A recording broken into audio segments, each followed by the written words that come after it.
Sa bawat along dala ng buhay, saan ka dadalhin ng agos nito? Sa paglalaro? Sa pag-aaral?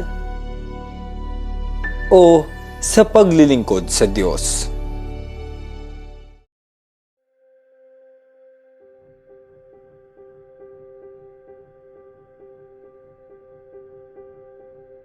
Minsan ko nang pinangarap ang maglingkod sa Diyos. Maraming beses na akong kinakatok ng aking isipan upang suungin ang panibagong misyon. Subalit, naroon ang takot sa paglusong at pangamba sa maaaring pagkalunod dahil sa bugso ng mga tanong. Ano rin kaya ako ng tadhana upang ang aking mga oras ay mailaan para sa Kanya?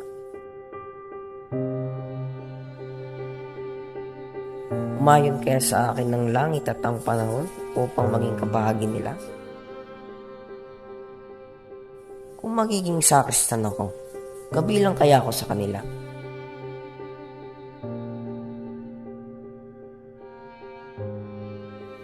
Sa bawat mukha ng naglilingkod ay ang nakaukit na kwentong kaakibat nito.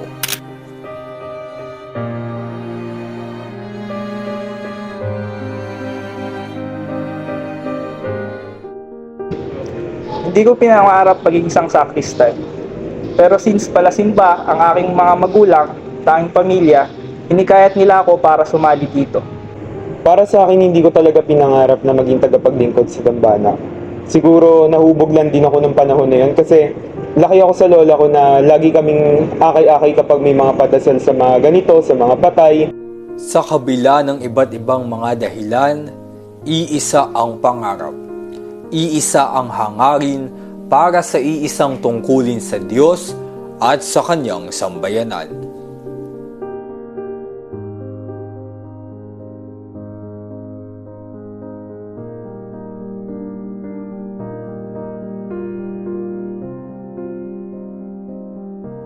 Kung mamarapatin ng Diyos na ako'y mapabilang sa mga naglilingkod, mahihirapan kaya ako?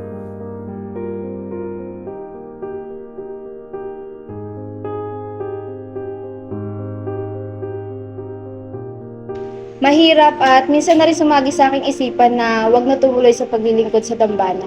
Ngunit natagpuan ko na lang ang aking sarili isang araw na bumabalik at naglilingkod ulit sa Kanya.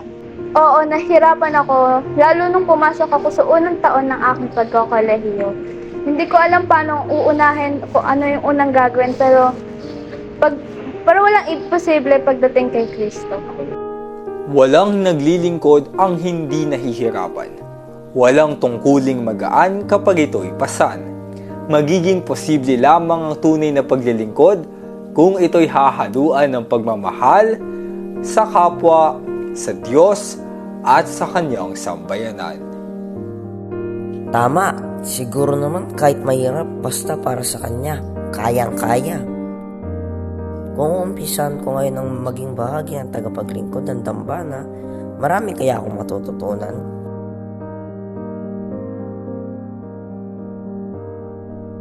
Natutuhan ko na sa lahat ng bagay ay dapat nating isama ang Diyos at bigyan natin ng oras sa ating araw-araw dahil siya ang nagsisilbing gabay sa atin.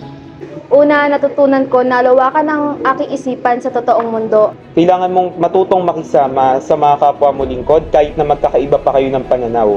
Natutunan ko ay maging matatag sa lahat ng bagay. Ang mga aral na tumatak sa isipan ay bunga ng kalakip nitong paghihirap. Hindi madaling umibig, ngunit kung ang bawat pintig ng pagmamahal na ilalaan ay nasusuklian, di ng hamak na salapi, kundi ng walang hanggang pagkatuto, tiyak na walang alon ang hindi kakayanin at walang unos ang pipigil sa mga naglilingkod. Ayos! Uumpisan ko na ang kwentong sakristan ko.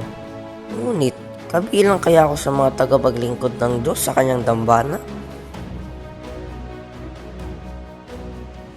Hindi aksidenteng ang mga agos ay tinangay ka para maging kabilang sa milyon-milyong tinawag at pinili. Hindi para lamang maglaro o mag-aral, kundi para maglingkod. Hindi ito haka-haka, hindi rin ito tadhana. Ito ay higit pa sa nakaukit. Para harito, kabilang karito. Pinipili ka. Tinatawag ka. Dahil kabilang ka.